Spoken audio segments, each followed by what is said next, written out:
Hello दोस्तों, नमस्कार। आज फिर एक नई कहानी के साथ आप सबका अपने चैनल में स्वागत करती हूँ। आज की कहानी है श्रीमती मनु भंडारी जी के द्वारा लिखा हुआ स्त्री सुबोधिनी। तो चलिए आज की कहानी सुनते हैं। प्यारी बहनों, ना तो मैं कोई विचारक हूँ, ना प्रचारक, ना लेखक, ना शिक्षक। मैं तो एक बड़ी मामूली सी नौकरी पेशा घरेलू औरत हूँ जो अपनी उम्र के 42 साल पार कर चुकी है। लेकिन उस उम्र तक आते आते जिन स्थितियों से मैं गुजरी हूँ, जैसा अहम अनुभव मैंने पाया, चाहती हूँ बिना किसी लाग लपेट के उसे आपके सामने रखूं और आपको बहुत सारे खतरों से आगाह कर दूं। अब सीधी बात सुनिए, सीधी और सच्ची। मेरा अपने बॉस से प्रेम हो गया। वाह, आपके चेहरे पर तो चमक आ गई। आप भी क्या करें, प्रेम कमबख्त है ही ऐसी चीज।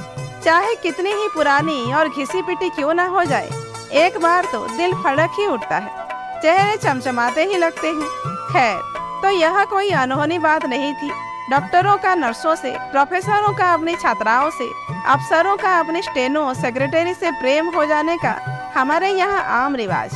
यह बात बिल्कुल अलग है कि उनकी ओर से इसमें प्रेम कम और सगल ज्यादा रहता है। सिंधे नए नए तबादला होकर हमारे विभाग में आए थे। बेहद खुश मिजाज और खूबसूरत, आंखों में ऐसी गहराई कि जिसे देख ले वह गोते ही लगाता रह जाए। बड़ा शायराना अंदाज था उनका और जल्दी ही मालूम पड़ गया कि वे कविताएं भी लिखते हैं। पत्र पत्रिकाओं में वे धड़ाधड़ छपती भी रहती है और इस क्षेत्र में उनका अच्छा खासा नाम है। आयकर विभाग की अफसरी और कविताएं है ना कुछ बेमेल सी बात, पर यह उनके जीवन की हकीकत थी। मैं स्थितियों और उम्र के उस दौर से गुजर रही थी जब लड़कियों में प्रेम के लिए विशेष प्रकार का लपलप भाव रहता है। बूढ़ी माँ तीनों छोटे भाई बहनों को लेकर गांव में रहती थी और मैं उस महानगरी में कामकाजी महिलाओं के एक हॉस्टल में। ना घर का कोई अंकुश था और ना इस बात की संभावना कि कहीं मेरा ठौर ठिकाना लगा देंगे। आखिर मैंने अपनी नाक और आँखों को कुछ अधिक सजग और तेज कर दिया। बस ऐसा करते ही मुझे हर नौजवान की नजरों में अपने लिए विशेष संकेत दिखने लगे और उनकी बातों में विशेष अर्थ और आमंत्रण की गंध आने लगी। तभी भिड़ गया सिद्धे। उसके तो संकेत भी बहुत साफ थे, निमंत्रण भी बहुत खुला।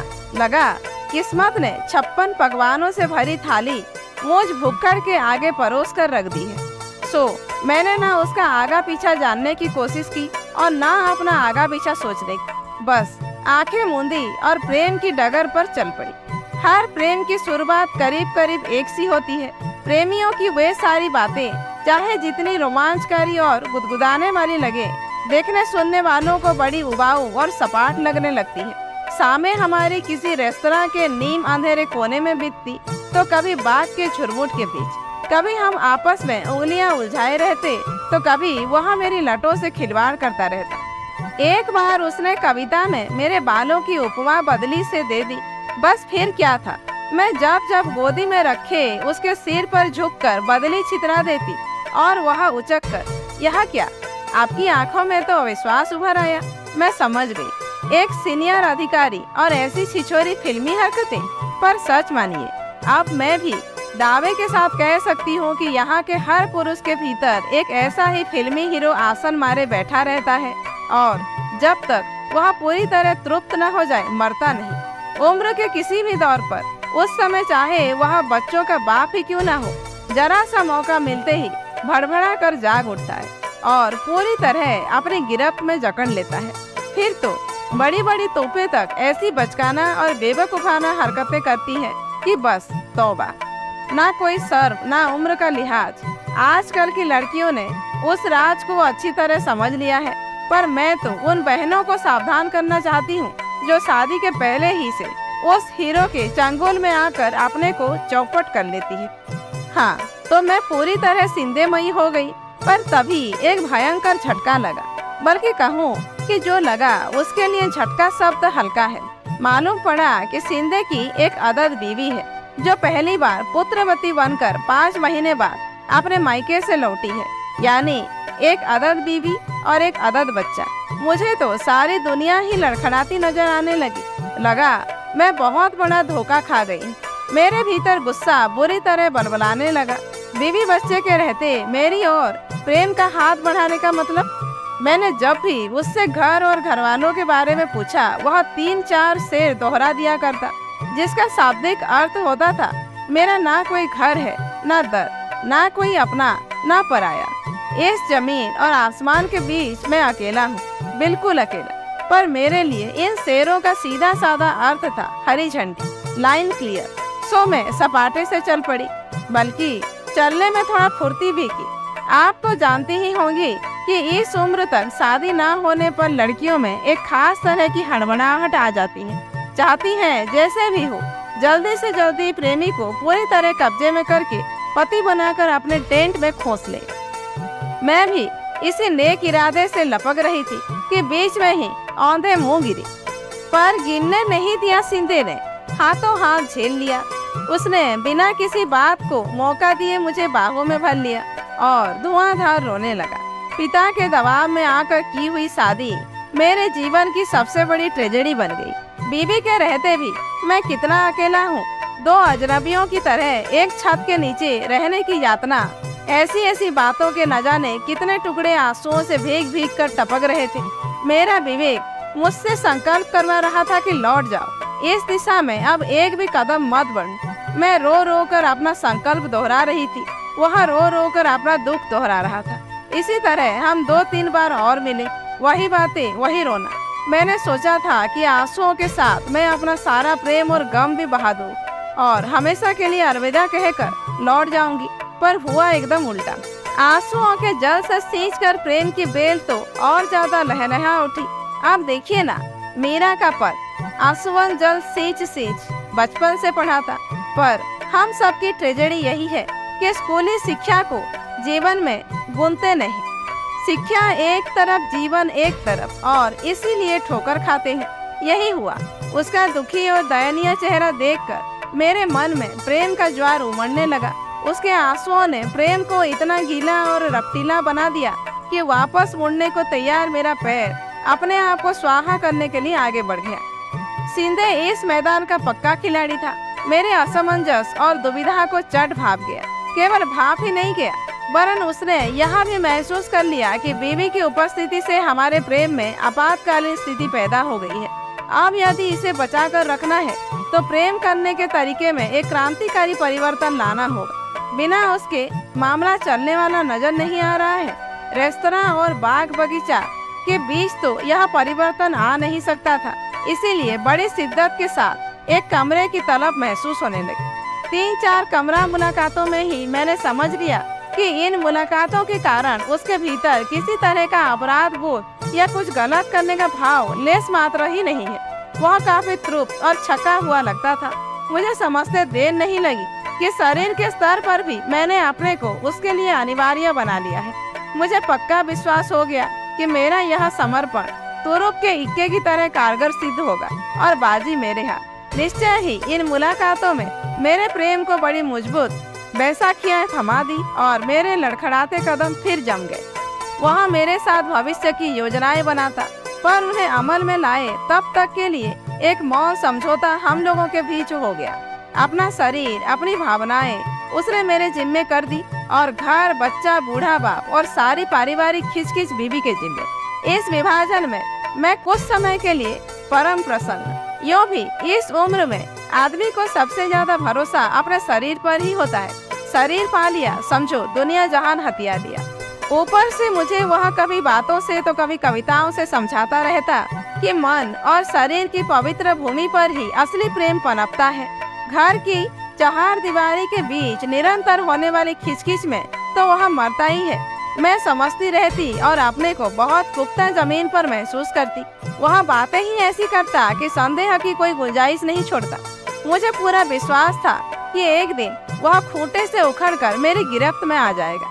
बीवी की याद और बात से ही सिंधे अपना चेहरा एकदम मायूस बना लेता और बिना कहे ही मेरे दिमाग में यह बिठाने की कोशिश करता कि बीवी बनते ही औरत बहुत उबाऊ और त्रासदायक बन जाती है, कि रिश्ते में बनते ही प्रेम नीरस और बेजान हो जाता है और कि सच्चे प्रेमियों को तो हमेशा मुक्त ही रहना चाहिए। बीवी बनने की ललक जब तक मेरे भीतर जोर मारती थी, सच बात है, मुझे तो घर भी चाहिए था, पति भी और बच्चे भी, पर उसे तो जैसे बीवी नाम से चीड़ हो गई थी। कभी कभी तो वह अपनी बीवी के कर्कश स्वभाव और तुनक मिजाजी की बातें करते करते रो तक पड़ता। तब मैं लपक कर उसे बाहों में भरती, अपने होठों से उसके आंसू पोंछती और उसे हौसला बंधाती कि जल्दी ही हम कुछ ऐसा करेंगे कि वह इस दुख से मुक्त हो, कि मैं उसे एक सही सुखद जिंदगी दूंगी। यह आश्वासन उसके लिए कम, मेरे लिए अपने लिए ज्यादा था। दिन सरकते जा रहे थे और अपने प्रेम करने के तरीके में क्रांतिकारी परिवर्तन लाने के बावजूद स्थिति जहाँ की तहाँ थी। यानी मैं अपने हॉस्टल के कमरे में बंद, सिंधे अपनी बीवी की मुट्ठी में। आज सोचती हूँ तो अपने पर ही सौ धिक्कार के साथ आश्चर्य भी होता है कि कैसे मेरी बुद्धि पर एक मोटा पर्दा पड़ गया था, कि यह भी नहीं सोच सकी कि उसकी बीवी भी आखिर मेरी तरह एक स्त्री है, अपने पति के छलावे और मक्कारी की शिकार। पर नहीं, यह तो तब समझ में आया जब उसकी मक्कारी ने मुझे भी तबाही के कगार पर ला पटका। तभी तो मैंने सोचा कि क्यों ना मैं जब तक वहाँ उपस्थित होकर उसके त्रास को इतना बढ़ा दूं कि वह खुद ही उस अपमानजनक स्थिति को नकार कर अलग हो जाए।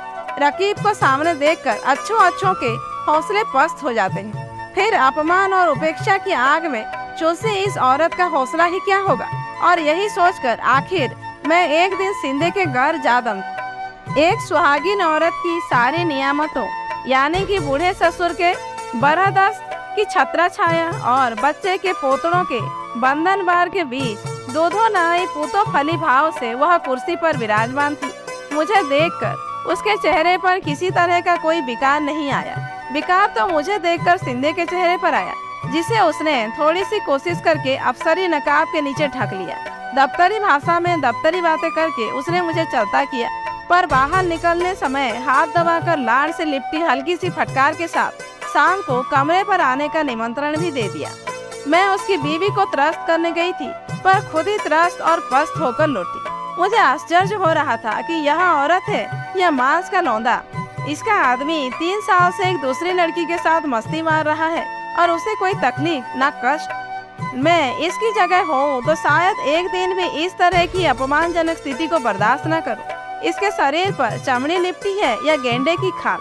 यह तो मुझे बहुत बाद में अपने अनुभव ने सिखाया कि अधिकतर शादीशुदा औरतें ऐसी होती हैं, जिन्हें अपने घर की दीवारों से बेशुमार लगाव होता है। इतना ज्यादा कि धीरे धीरे उन दीवारों को ही अपने शरीर के चारों ओर लपेट लेती हैं। फिर मान अपमान के सारे हमले उनसे टकराकर बाहर ही ढेर हो जाते हैं और वे उनसे बेअसर सती साध्वी सी भीतर सुरक्षित बैठी रहती हैं। शाम को सिंधे मुझ पर एकदम बरस पड़ा कि मैंने उसके घर आने की मूर्खता क्यों की। इतना चौकस रहना पड़ता है उसे हर समय, जिससे उसकी बीवी को इस प्रसंग की हवा भी न लग सके, वरना तो वह शूर्पणखा की तरह ऑफिस, परिवार और सारे शहर में हड़बोंग मचा कर रख देगी। मौका लगा तो मेरा झोंटा पकड़कर सड़क पर जूते लगवाएगी। और बड़ी चालाकी से उसने मेरे मन में अपनी पत्नी के लिए, जिसे वह अक्सर कोतवाल कहता था, ढेर सारी नफरत और आक्रोश भर दिया। साथ ही जल्दबाजी करने की अपनी नादानी भरी मूर्खता पर मुझे बेहद शर्मिंदा भी किया। देखा आपने कि कैसे सातिराना अंदाज से पुरुष नफरत और गुस्से की सुई अपनी ओर से सरकाकर दोनों औरतों की ओर घुमा देता है। वे ही आपस में लड़े भिड़े, कोसे गलियाएं, और यह तो असली गुनहगार है, अपने पर आँच आए बिना आराम से दोनों का सुख भोगता रहे। वह समझता कि सहजीवन का मधुरतम पक्ष तो हम भोग ही रहे हैं, तो मैं क्यों बेकार में शादी ब्याह और घर में जकड़कर इस मधुर संबंध का गला घोटना चाहती हूँ। और इसी चक्कर में वह मधु उड़ेलती हुई 3-4 फड़कती कविताएं मेरे नाम ठोक देता। मेरे कंधों पर स्त्री पुरुष के संबंधों की एक नई दिशा देने का दायित्व है। अगली पीढ़ी अधिक स्वस्थ, अधिक मुक्त जिंदगी जी सके, उसके लिए हमें पहल करनी होगी, एक उदाहरण रखना होगा, चाहे उसके लिए हमें खाद ही क्यों न बनना पड़े। सिंधे तो ये बातें झाड़ कर मजे से अपनी बीवी का बगल गिर हो जाता और मैं असली अर्थों में खाद बनी अपने कमरे में सड़ती रहती। तभी सिंधे का तबादला हो गया। मैं एक बार फिर डगमगा गई। मुझे लगा कि बस आप मेरी जिंदगी से निकला, पर उस समय तो बस सिंधे में ही प्राण बसते थे। लगता था उसके बिना जी नहीं सकूंगी। गलत सही की समझ ही कहाँ रह गई थी। मैं उसे पाना चाहती थी और वह मुझे खोना नहीं चाहता था। उसके साथ होटल में गुजारे वो दिन मैं तो भूल ही गई कि हम दोनों के बीच कोई तीसरा भी है। तबीयत एकदम लहलहा उठी। इस बार तो उसने बाकायदा योजना बनाई कि पत्नी को अब यहाँ न बुलाकर उसके पिता के घर भेज देगा और धीरे धीरे उसे कानूनी कार्रवाई करने के लिए राजी कर लेगा। यदि नहीं हुई तो मजबूर करेगा। बातों का तो वह बादशाह था ही, पत्र लिखने में भी उसे कमाल हासिल। शरीरों में जो दूरी आ गई थी उसे वह पत्रों की भाषा में पढ़ता रहता। पत्रों में मुझे वह दिव्य प्रेम का दर्शन समझाता। मेरे जन्मदिन पर अपने इसी दिव्य प्रेम में डूबोकर उसने एक खूबसूरत सा तोहफा मेरे लिए भेजा। कभी वह चांदनी रात के गीत लिखकर भेजता तो कभी साथ बिताए मधुर क्षणों को याद करके ताजा करने वाली कविताएं। उसने आंखों में सचमुच के आंसू भरकर कहा कि मैं ही शिंदे की प्राण, शिंदे की प्रेरणा हूँ। घर परिवार के अतिरिक्त शिंदे का जो कुछ भी है और वही तो असली शिंदे है, वह उसने मुझे पूरी तरह सौंप रखा है। और तुरंत उसने अपनी बात का प्रमाण पेश कर दिया। मुझे समर्पित किया हुआ अपना नया कविता संग्रह हाथ से लिखा हुआ था, प्राणों को। उसकी प्रेरणा और प्राण बनने का हास्य यह हुआ कि वह तो दिन दुना रात चौगुना फलता फूलता रहा। धन, यश, सफलता, मान सम्मान सभी का मालिक, और मैं भीतर ही भीतर झुलस कर काट का कुंदा हो गई। सब ओर से मरी, मुरझाई, टूटी और पस्त। मैं समझ गई कि मैं बुरी तरह ठगी गई। धीरे धीरे उम्र की बढ़ोतरी और ऑफिस और दुनियादारी की निरंतर बढ़ती जिम्मेदारियों के बीच शिंदे की रोमानी जरूरत घटती चली गई। परिणाम यह हुआ कि हमारे बीच चलने वाली पत्रों की संख्या कम और मजरूम मौसम के सर्द गर्म होने पर आकर टिक गया। 8 साल तक चलने वाला प्रेम प्रसंग महज एक खिलवाड़ था, जिसकी बाजी बड़ी होशियारी से शिंदे ने बांटी। भ्रम जाल के कटते ही नजर साफ हुई तो बाजी में बटे हुए पत्तों की यह नशा रह रहकर मेरे आंखों में उभरने लगा। तुरुप का इक्का यानी घर उसके पास, तुरुप का बादशाह यानी बच्चा उसके पास, तुरुप की बेगम यानी बीवी और प्रेम करने के लिए प्रेमिका उसके पास, तुरुप का गुलाम यानी नौकर चाकर गाड़ी बंगला उसके पास, लब्बो लुबाब यह कि तुरुप के सारे पत्ते उसके पास और मुझे मिले उसके दिए हुए छक्के पंजे यानी टोटके की तरह पुड़िया में बंधे दार्शनिक लफ्फाजी में लिपटे हवाई प्यार के चंद जुमले। उन टटपुंजियों पत्तों के सहारे मैं ज्यादा से ज्यादा इतना ही कर सकती थी कि जिंदगी भर उसकी पूंछ पकड़े रहती और उसे ही अपनी उपलब्धि समझ समझ कर संतोष करती। मन बहुत घबराता तो उसी पूंछ से हवा करके उसके साथ बिताए मधुर क्षणों पर जमी समय की धूल उड़ाकर कुछ समय के लिए अपना खालीपन भर लेती। निहायत हवाई बातें पल्ले से बांधे बांधे मैंने अपनी जिंदगी को बर्बादी के कगार पर ला पटका था। अब चाहती हूँ ठेठ दुनियादारी की बातें अपनी हजार हजार मासूम किशोरी बहनों के पल्ले बांध दूं, जिससे वह मेरी तरह भटकने से बच जाए। इस देश में प्रेम के बीच मन और शरीर की पवित्र भूमि में नहीं, ठेठ घर परिवार की उपजाऊ भूमि से ही फलते फूलते हैं। भूल कर भी शादीशुदा आदमी के प्रेम में मत पड़िए। दिव्य और महान प्रेम की खातिर बीवी बच्चों को दांव पर लगाने वाले प्रेम वीरों की यहाँ पैदावार ही नहीं होती। 2 नावों पर पैर रखकर चलने वाले सुरवीर जरूर सरेआम मिल जाएंगे। हाँ, शादीशुदा औरतें चाहे तो भले ही शादीशुदा आदमी से प्रेम कर ले। जब तक चाहा प्रेम किया, मन भर गया तो लौटकर अपने खूंटे पर। ना कोई डर ना घोटाला, जब प्रेम में लगा हो शादी का ताला। तो दोस्तों, आज की कहानी यहीं पर समाप्त होती है। कहानी कैसी लगी कमेंट करके जरूर बताइए। अच्छी लगी हो तो एक लाइक कीजिए, जानने वालों को शेयर कीजिए और ऐसे ही वीडियोज आगे देखने के लिए मेरे चैनल को सब्सक्राइब करना मत भूलिए।